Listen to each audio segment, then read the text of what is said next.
ওয়া তাআলা আমাদেরকে এই দুনিয়াতে কেন সৃষ্টি করেছেন? আল্লাহ পাক আমাদেরকে সৃষ্টি করেছেন আমরা আল্লাহ পাকের অনুসরণ করব, আল্লাহ রসুলের আদর্শকে গ্রহণ করব।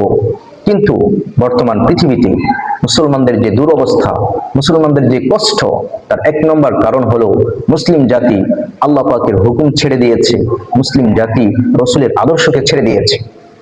আজকে মুসলমান রসুলের সুন্নতি পোশাক পরিধান করতে লজ্জা অনুভব করে, লজ্জা করে। কিন্তু ব্রাজিল, আর্জেন্টিনা এদের পোশাক, এদের গেঞ্জি, এদের পতাকা ব্যবহার করতে মুসলমানদের কোনো প্রকারের লজ্জা অনুভব হয় না। কিন্তু আল্লাহ রসুলের সুন্নতি পোশাক পরিধান করতে তাদের লজ্জা লাগে, তাদের মাথায় টুপি পরিধান করতে তাদের লজ্জা অনুভব হয়। অথচ রাসূল সাল্লাল্লাহু আলাইহি ওয়াসাল্লামের একটা সুন্নত যে জিন্দা করবে, আল্লাহ রাসূল সাল্লাল্লাহু আলাইহি ওয়াসাল্লাম বলেন সে 100 শহীদের সওয়াব পাবে।